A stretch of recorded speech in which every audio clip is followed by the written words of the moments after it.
Welcome to Absolutely Fabulous. My name is Gillian, also known as Station Mum 101. I love everything about agriculture, especially the people and especially communicating about what makes Australian ag so special. And I'm Katja Williams, a beef, cattle and cropping farmer, and I love all things ag, and I'm also known as the ultimate farm wife. Together, we are Absolutely Fabulous, and we are talking all things agriculture beyond the headlines. And we can't wait to give our opinion to you, and we hope you enjoy it.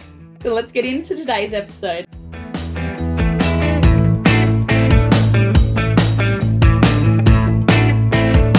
Jump into it. So, welcome everyone to Absolutely Fabulous, episode 13. Two big topics today. We're talking about superannuation for rural and regional women, especially for those in family farming businesses.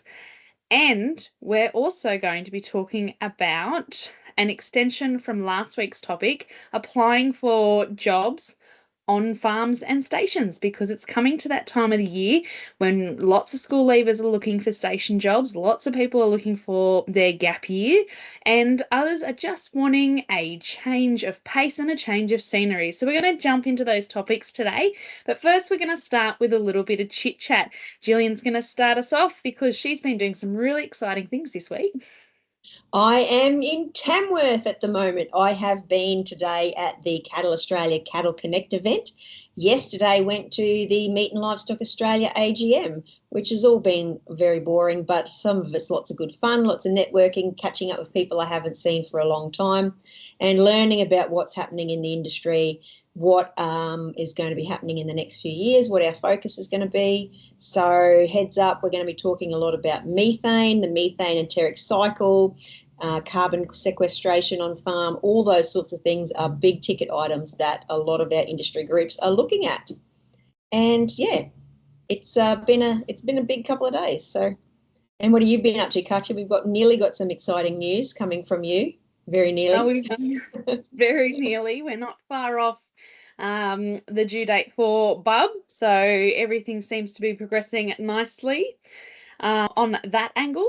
On YouTube, our reels have been getting some more traction this week, which has been fantastic to see. So we're heading up towards the high 500s for the reels, which is excellent to see the growth, because YouTube does take a little bit longer to start seeing those growth patterns than other platforms, but they're usually a more stable viewing pattern stream once they click into gear. So very happy to see that.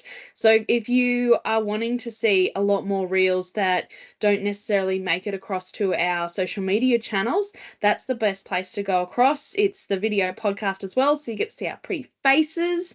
And yeah, if you want to have some discussion topics over there, Gillian looks after the social media accounts, I look after the YouTube account and do the editing. So if that's who's chatting on those platforms with you. And then this week, the top 19 finalists for the Shine Awards were announced. And so I was very honoured to be part of that top 19 list. So next Wednesday is when they make the winner announcements for the 6 categories. So the 6 categories are belief, courage, dedication, grace, passion, and spirit. So it'll be really nice to see where that takes us. I hope, fingers crossed, most definitely. And I'd just like to add, I do have a full face of makeup on, which is very unusual, but that's because I've come straight from the event to record the podcast. So this is not special for our viewers. Don't expect to see this every episode. I've been wearing a hat all day, full face of makeup on. So don't get used to that. But if you want to see the difference, jump over to the video podcast on YouTube. Go back and look to the YouTube channel and check out some of our past episodes. So, yeah. Gillian, that's all the talking points I had for our chit chat today. Did you have anything else you want to mention? I don't think I have anything else, although I would like to make all our listeners aware of something that's happening in a small community in Victoria. And it's a community that was once a very strong agricultural community, but then since diversified, and this was a hub for climbers who were climbing in the local national park. Now, because some bureaucrats have rushed to a decision, they've now banned most of the climbing in that national park. And so they've sort of taken the rug completely out from this small community who provided services to the climbers, who were local accommodation, food providers, all these sorts of things. It's really just torn the economy away from this small town. And it's a small rural town that does provide services for other people. So with that lack of that other business coming into that town, then they're going to lose other services. They're going to end up losing their health service. They're going to end up losing their schools. So they do have some petitions and some things online. So we'll drop those into the show notes for you.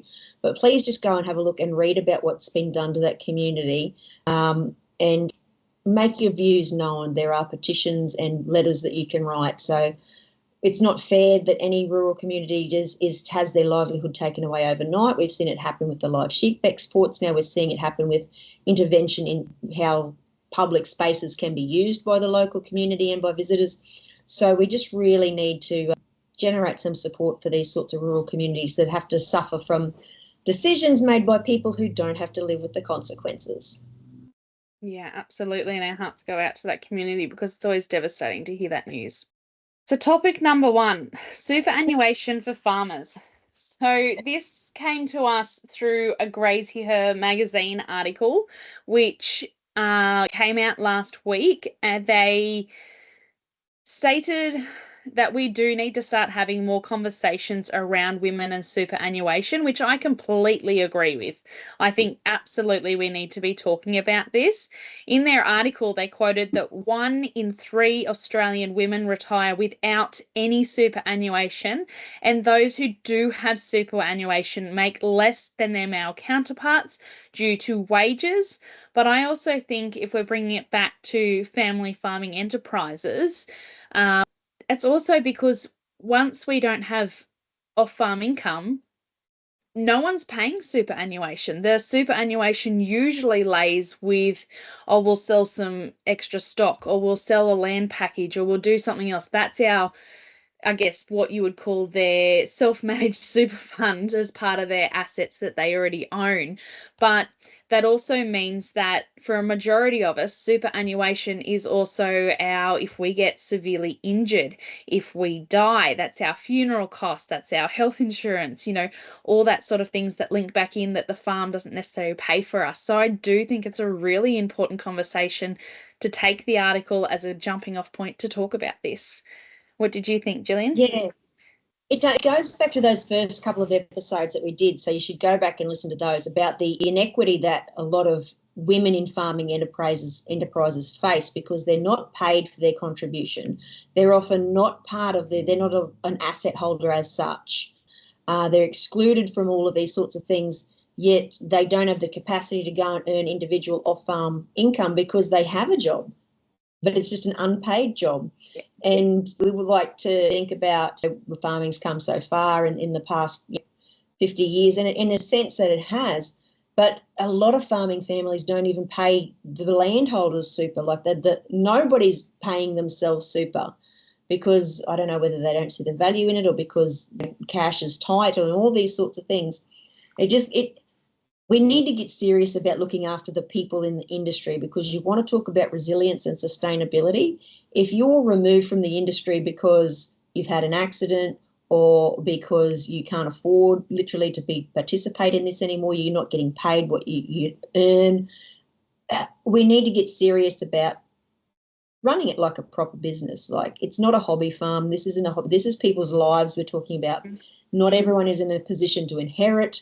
You don't want to see the asset dissolve to meet these costs. So please, for the love of God, get some proper financial advice and make sure everyone who is contributing, whether they're outside driving a tractor, working outside, or inside looking after the people who are driving the tractors, make sure everyone who's involved in that enterprise is looked after properly. Until we start to look after our people properly, be that ourselves, our families, our employees, until we set that standard high, our industry is never going to reach the maturity and live up to our own expectations. It's a really we keep having the same discussions over and over again, and it's so frustrating, but we need to do better as an industry. So you've interviewed how many people through the Ultimate Farm Wife? Over 80 now. Over 80. And I'm sure you hear the same thing over and over again. And again, like, you could talk about the gender inequality. So that's women's work is housework. Okay, go and work 12 hours outside and come and do your own housework then, because you can't do what you do unless someone at home is helping you, be that your mum, be that your partner, even your sister. Like, someone has to, it's a holistic effort. Just because you're not outside doing work doesn't mean you're not doing work at home. Everyone's contributing to the success of this enterprise, so we need to acknowledge and recognise that. But it's, I got accused of hating men. Apparently I have a problem with men. Do you? Allegedly, because when you talk about inequality, apparently that means that you hate men, but it's not men. Like, it's the structure in which we live and those sorts of things. But until we start talking about it, nothing's ever going to change. Mm-hmm. So what if you could wave a magic wand, Katya, what would you change about everything tomorrow? Everything. Oh, I don't know if we've got time for that. But I do have a solution in my notes for a little bit further. So that's a little bit of a teaser for everyone to continue listening, because I have found a potential solution for some situations. So we might go through the rest of these dot points that I have, and then I'll come up with that at the end. So keep listening, guys. And in saying that, so I want to jump back to the article, because I think they did do a great job of getting a diverse range of people involved in their survey and who they asked about superannuation. So they did speak to agronomists, healthcare assistants, doctors, accountants, winery assistants, communicators, bookkeepers, and project managers, just to name a few. There was one farmer who was, I think, mentioned in their article as well. So I think they did a good job of covering that article across regional people. But as you and I wanted to discuss a little bit more about family farming, because that's sort of where our background is, and that's what we want to do. We want to continue to close that divide between urban and rural as well. And I think this is definitely something that people don't think of. Even if you're in regional and rural Australia, if you have off-farm income, you're getting paid super. And I think we can open that up to even further, as we've already discussed, is that if you're on the family farm and you're not getting paid, then superannuation is not being contributed in. And I'm wondering if they are accounted for the 1 in 3, or whether people listening to this will go, oh my gosh, it's probably more than 1 in 3. More than 1 in 3. I wouldn't be surprised if it's more than 1 in 3 who retire without super. And because, like, even because, like, we've talked a lot about succession planning as well, and a lot of farmers take the view that, well, the farm is their retirement fund, which is why succession planning often fails, because they need that cash to live in their old age. And people are living longer than they used to. People used to drop dead at the age of 50, and that's like, jobs right, succession's done. Now people are living to 70, 80, 90, but retiring at 60. So they still need to be looked after in their old age. They've worked hard, they deserve it. But when you're actively farming and times are tight, you often can't justify to yourself putting a set amount aside for something that might, never come to pass, or that you just think, oh, I'll just sell this or I'll just sell that. But it's a long time between that decision and that time in the future. God knows what could happen, and often does happen. And I think we need to get better at asking for advice and support, because even if you're paying a fee for it, it's worth it. It's tax deductible for a start when you get professional services. So you're not going to be like spending money for no purpose. And you don't have all the answers. You might have some ideas, but go and talk to a professional in the field. And and sorry, I keep scratching my nose. I'm not on cocaine, I swear. I've just been out in a paddock in Tamworth, and everything's different. The grass is different, the flowers are different, and I've taken an antihistamine, but it's still really getting to me. So, yeah, very apologies for that, but I won't be able to stop now. I've started, so I just have to put up with it. But it's, yeah, again, we're making this problem for ourselves, but also it becomes a larger problem. And, you know, then you talk about even women who are employed in rural industries, in associated roles are connected to farming. If they want to get married and have children, they're removed from the workforce. They often don't re-enter the workforce in the same capacity. And so they're missing out as well. And there's always going to be that gap. And it's, so how do we address these gaps? How do we make sure everyone's being looked after? Because like many farmers especially, they love the idea of a dynasty and that sort of thing. So, okay, that's cool to want that, but there's a cost. It can't just come at no cost, and you can't expect someone else to bear the cost of the thing that you want. So if you want a dynasty and heaps of kids and heaps of grandkids to bear your name and to carry on, you're going to have to make that happen by supporting the people whose job it is to have those kids. So, you know, it's, I don't think there's any easy solution. You might have some more ideas. So, but yeah. I can definitely recommend getting financial advice and independent financial advice from the farm. So if you can get a second or third opinion that's not related to the advisor that you have on the farm, it's not related to your accountant, like find a unique third party who you get along with and can trust, which sometimes takes a couple of initial meetings, which again is sometimes time that we don't want to put into it, but in the long run, it definitely makes a big difference. So my magic wand, Gillian, I have found a little bit of a solution. So this is not financial advice, but I have stumbled across a company called Boost Your Super. I will put them in the description below. Do your own research on them. But if you're into the world of online shopping, then Boost Your Super, if it is supported by your superannuation account, which my superannuation company is supportive of this browser, then if I'm doing online shopping through their link, so you register, it's free to register, you do your online shopping through their browser, and a certain percentage or a certain dollar amount is actually paid into your account as a self-contribution. So I would have had to have done the shopping anyway. The prices are the same as if I was just doing normal online shopping, but a percentage of that then gets paid into my super. And these are big companies that they're registered with. So they're registered with like Step One, eBay, Big W, Target, BWS, Bonds, Stays, Virgin, like some big companies in there, and companies that you would actually probably buy from individually anyway. So that is definitely a solution and something that's, you know, they're not huge amounts, but if you do a handful of shopping for kids' birthday presents or Christmas or just your little top-ups from things that you do every year, if you're doing it through that browser, a couple of dollars every year at least makes sure that your superannuation isn't going backwards.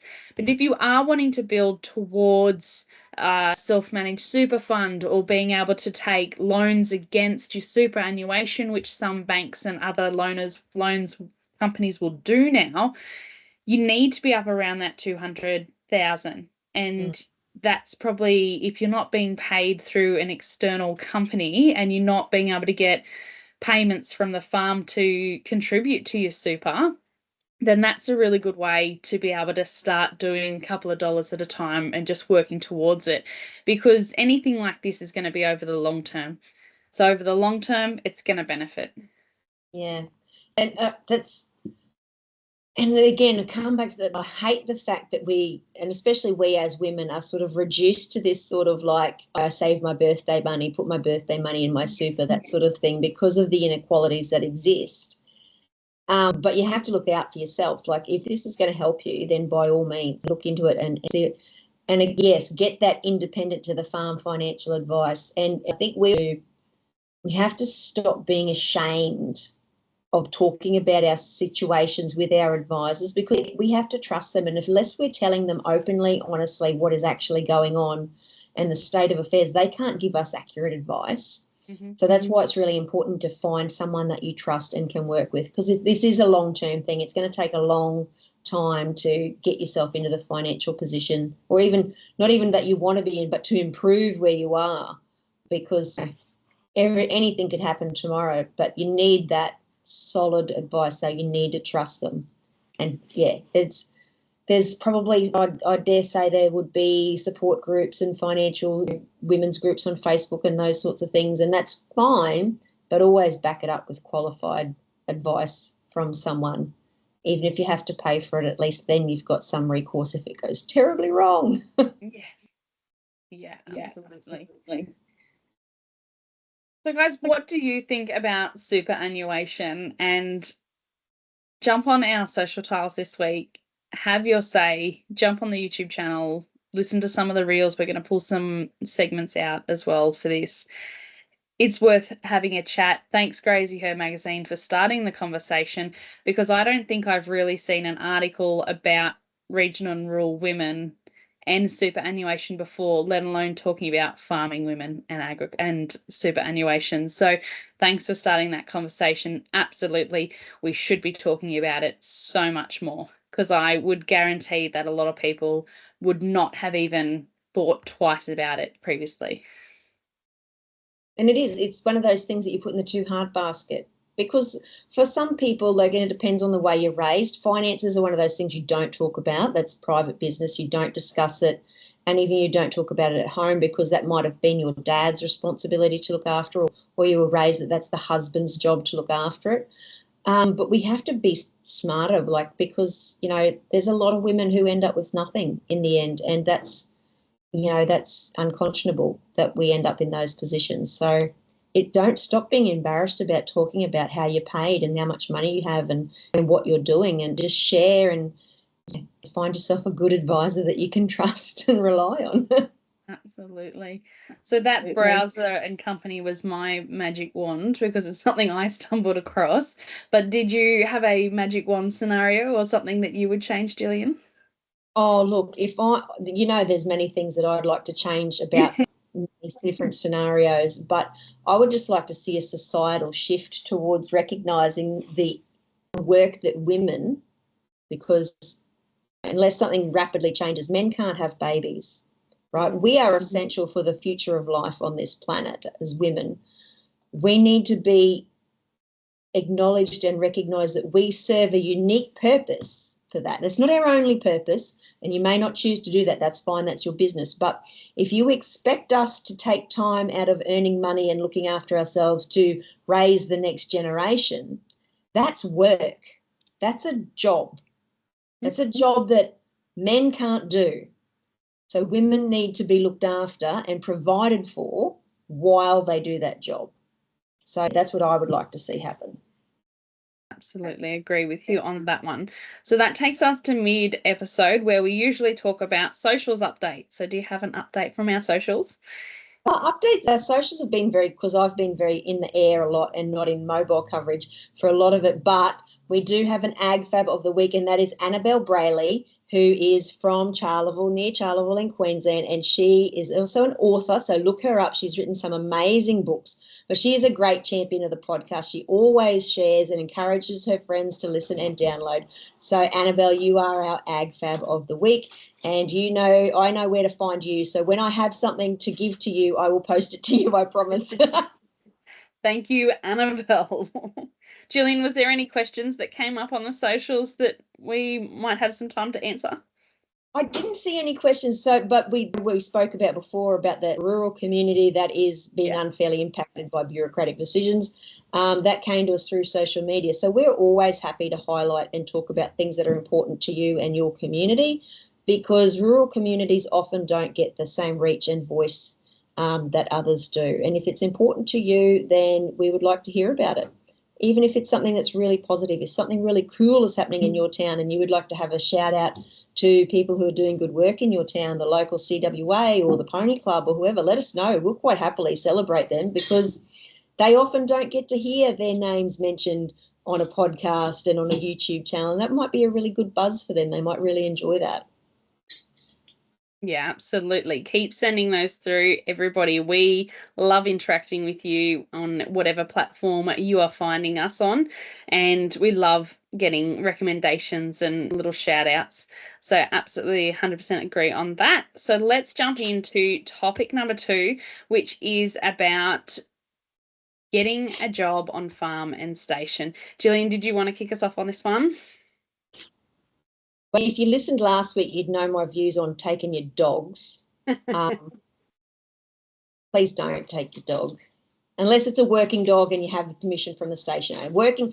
When I say dogs, I mean pet dogs. I don't mean dogs that are going to help you do your job and are a part of your job. Not a half-trained pup. That's not a working dog. That's not a working dog. A working dog is a dog that is going to work and knows how to behave. Do your homework. And this again comes back to that. It's a sad thing to say, but if you're a single girl and you want to go and work in a remote area on a remote cattle station or sheep station or farm or whatever for the first time, please do your research about where you're going and who's going to be around you in the district and who's going to be around you on that farm. Unfortunately, as in any walk of life, in any industry, there are some people who are not so nice, and I would not encourage people to put themselves in danger. There's a really good Facebook group called Females in Agriculture Australia. They will answer they're a massive hive mind. So if they've worked on a place, they will tell you honestly what it's like there. And you can't believe everything you read on social media, obviously. Also, don't believe all the pretty pictures and stuff that some people like to put up about their farm, because that might not be accurate. But please check it out. Ask if anyone else has worked there. Find out who the head stockman is or the farm manager. Ask if anyone's worked with them before, because that'll give you a really good indication as to how good of a time you're going to have there. But yeah, do you employ people at your place, Katja? Or are you still everyone in the family, all hands on deck? We do a lot of contracts, and we do some predominantly work experience, but that all comes through one of the schools that we're affiliated with or with cattle breeders who we're affiliated with. So we don't take anyone on who hasn't come with a recommendation from a client or a colleague or the school that we work with. So we're quite selective on that. It's just the 4 of us working on the farm as well. So we cover a lot. We are flat bicky a lot of the time as well. So then it's trying to work that in with when we can take the time to coordinate with someone and work with someone as well. So it's got to be great timing for everybody. Otherwise, they don't get the experience they need, because, you've got to have time to do the learning, teach them how to go, induct them properly, do all your safety stuff. So we predominantly don't employ workers unless they're under that contract or through those connections. But fun fact, I actually used to work in recruitment. So mostly in traineeships and apprenticeships, but then also doing some HR for some smaller companies and some other farms. So I do have a list of tips, tricks, and advice to be able to actually get the job from someone who's like that independent person who's going through the resumes, who's going through the applications, because you've usually got to go, unless you're applying directly to the farm and it's the farm wife or someone in the corporate business who's looking at those applications, most of the time it'll go through a recruitment agency, and you've got to get through that person to even get a chance on farm. So I've got some tips there for that as well. So because I have got that experience, and sometimes you've got to get through the goalkeeper, and for a little while there I was that goalkeeper, and your first impressions matter. If you are applying for a job, your resume is important. It does have to be updated. It does have to be tailored towards the job you're going for, as well as the cover letter you're putting in for it. There is no point having just a copy and paste resume and cover letter that you send to everybody, because straight away that tells me you probably haven't even read the job description. and you probably don't know where you're going. Well, that's a good point, because the number of resumes that I receive, we generally don't employ people. And if we do, it's similar to you. We get it through referrals and word of mouth and those sorts of things. But then the rare occasions when we have advertised, and the number of letters I get that say, I can't wait to work with horses every day. You obviously haven't read the job ad that says we muster on motorbikes only, and you must be able to ride a motorbike. And it's like, I'm wasting my time, you're wasting your time. Please, don't do that. Just read it and respond to what we've asked. That's all I'm asking for. Yeah, absolutely. Because once you get through the resume and the cover letter check, usually the next step as well is I'm going to give you a call and I'm going to check you out. And what I'm doing on that phone call, again, is making sure you've read the job description, is making sure you know where you're going. So if I ask you what station you've applied on and how far it is from yours, and have you had a chat to your family, what are your support systems, what are your skills related to the job, what's your experience, if you can't answer the distance that the station is from you, if you can't even tell me what state it's in, then you're not going to get referred. You're not going to get through the goalie. If I start asking questions about skills and experience and you start to have confidence issues, and I can start to see that a lot of the time over the phone, you can hear it in people's voices. If they're on the camera, they start to get really fidgety. I'm not going to send you to a station or a farm in the middle of nowhere if you don't have that confidence, if you haven't done that research, if you're not making eye contact with me. So if it's a video call, look at your camera, make eye contact with me directly through your camera. For those who are listening on the video podcast, I'm literally pointing between my eyes and the camera because I don't want to see up your nose if you're answering on your phone. I don't want to be looking at, the ground or the ceiling. I want to be looking at you because I'm talking to you. So if it's a video link up, really make sure you're looking at the camera. If it's a phone call, make sure there's no background noise. Please don't eat on the phone. Don't eat, don't drink. Talk to me. I don't want to hear you eating and drinking. It tells me that you're not interested, you're not focused. And it's not, if you are, if you're nervous, you say to the interviewer, oh, I'm really sorry, I have a dry mouth. I'm just going to grab a quick sip of water. That's the biggest thing, I think, be honest. If you're asked a question like, can you ride a two-wheeled motorbike? If the only thing you've ever done is ride a scooter in Bali, for the love of God, don't say yes. Yeah. It may do you out of a job, that is true, but you cannot give employers false expectations of your abilities, because you will get the sack, and that will look even worse. Because when someone says, why did this person leave, then you put the employer in the position of saying, they lied during their interview, they told me they could do X, and when they turned up, they could not. And that's going to be agriculture especially, we're a small industry. Don't lie. Yeah. Do not lie. Absolutely. Be honest, because the other thing we're doing as a recruiter when we're talking to you is assessing for trust and honesty. We will choose attitude and positive attitude, confidence over being able to have the skills a lot of the time, particularly if it's a job where you can be taught the skills, you can be taught the experience. Your attitude is what's going to count. So that's what we're assessing as well. Absolutely be honest and dress for the job that you want. If you are applying for a job on a cattle station or a farm, wear clean, neat farm clothes. Yeah. You don't have to turn up in a suit. You don't have to turn up.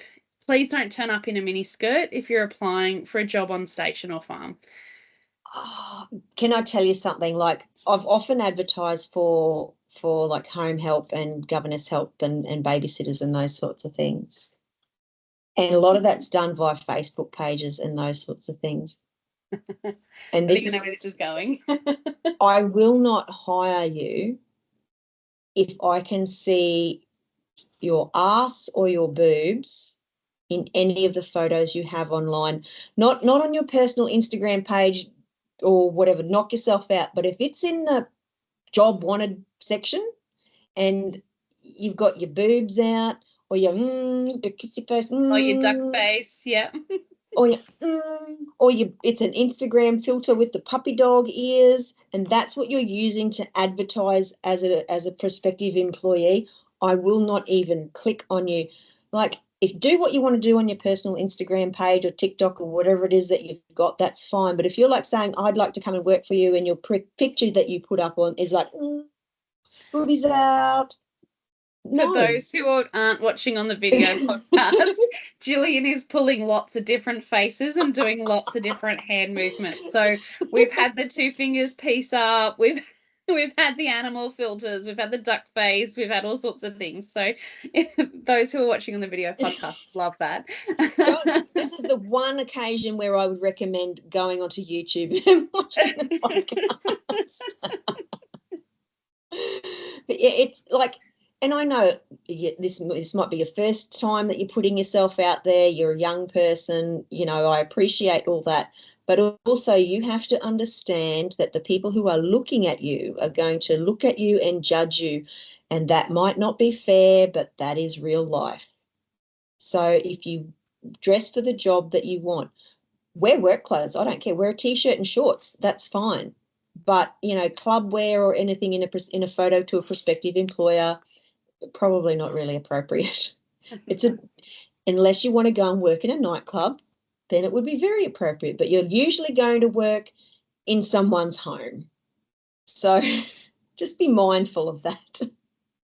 And I did think of another question to ask. When you're applying and you're doing your research, ask about the living quarters.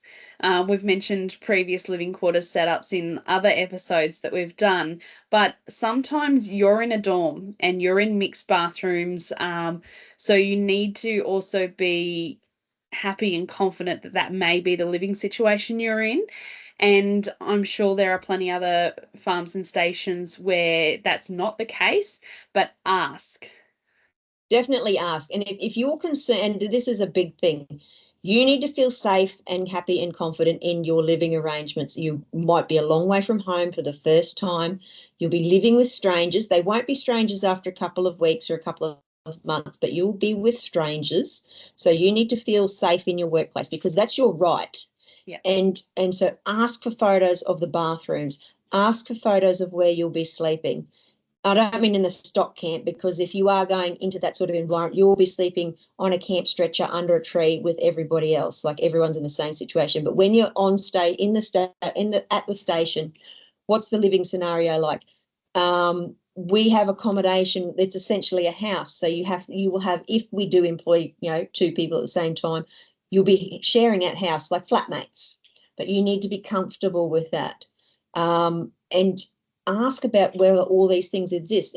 And employers might not know, and I know everyone should know their responsibilities as an employer, but they also it might never have come up and be a problem for them before. Mm-hmm. So just ask them, like, what does this look like? What do the showering arrangements look like? All these sorts of things.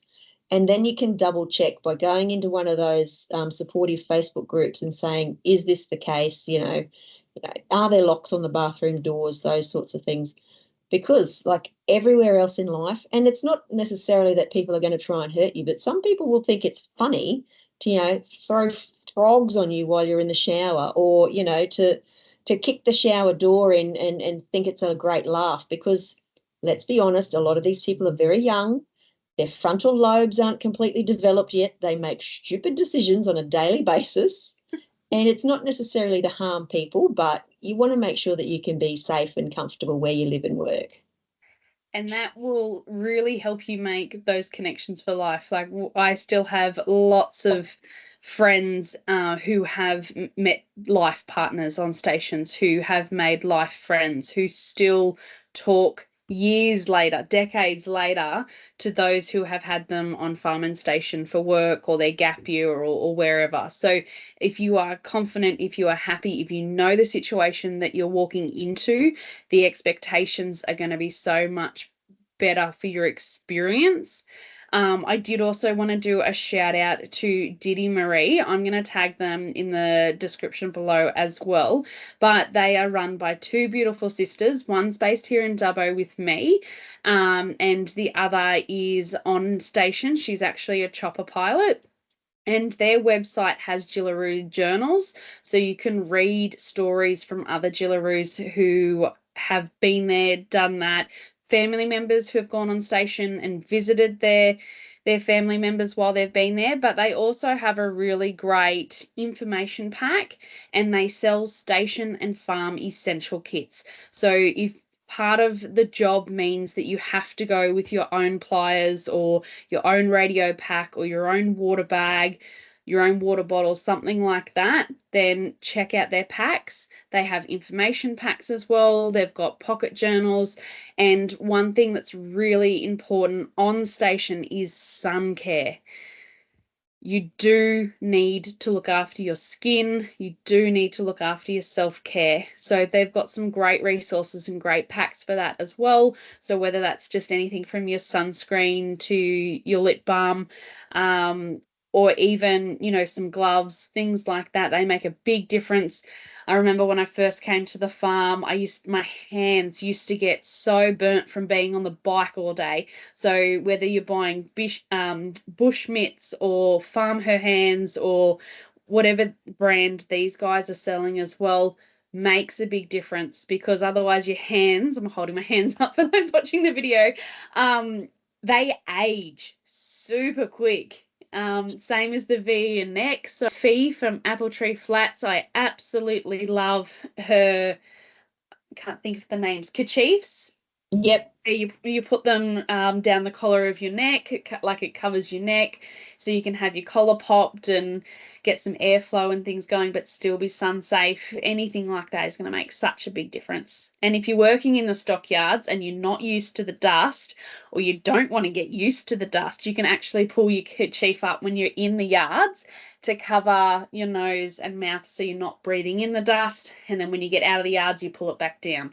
And sunglasses. You're going to need sunglasses, and don't put sunscreen above your eyebrows. No.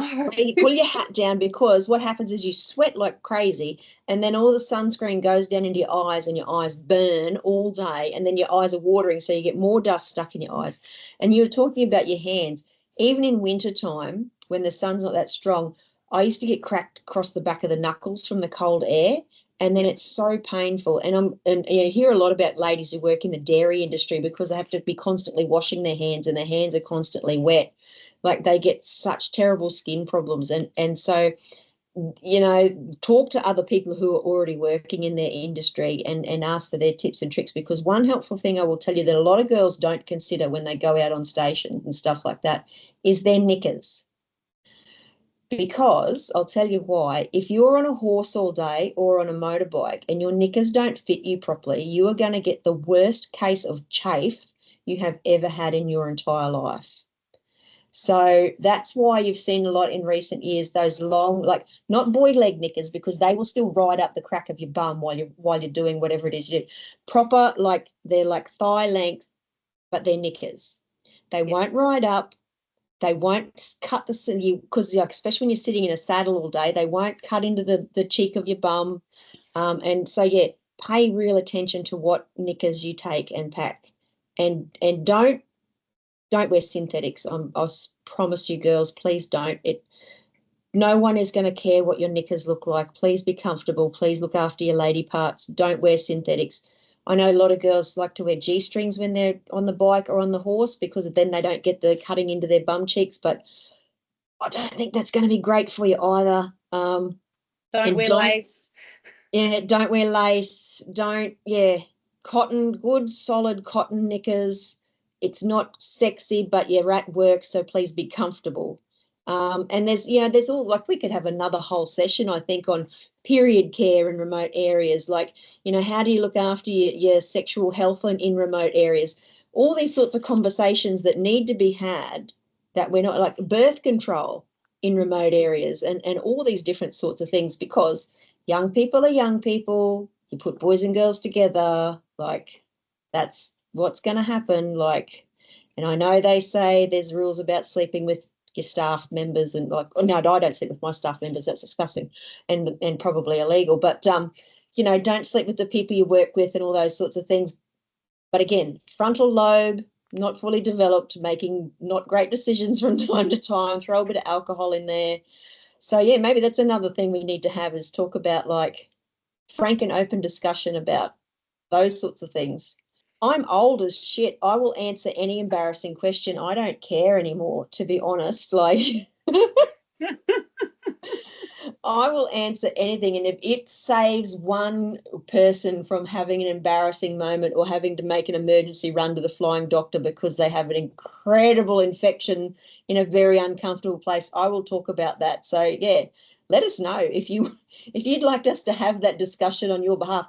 Send us your questions. I will get a proper doctor to answer them for you and read them out. And it's because these things, we don't talk about them. And then you're stuck. For some people in a really remote area, you might not be able to find a female doctor to ask. And let us know. I'll run a poll I'll run a poll on Instagram to see if you'd like us to have that, and send us your embarrassing questions. We won't name you, obviously, because that would defeat the purpose. But yeah, I reckon that's a good discussion we could have. Yeah, absolutely. Absolutely agree. Any closing statements, Gillian? Oh, I don't think I've had any closing statements today, Katja. We've got our ag fab of the week. We've talked about knickers and boobs. Are we still going to keep our G rating on the podcast platform for this one? I think so. I think so. I don't think we've done anything to it. No. And if you are listening to us on a podcast platform, please rate and review us. We would love to hear the feedback. And also, it does help make us more popular. Not that we want to be more popular, but we do want more people to listen and engage, because we love having conversations with people. Absolutely agree. Thank you, everyone, for joining us this week, and we will see you next week.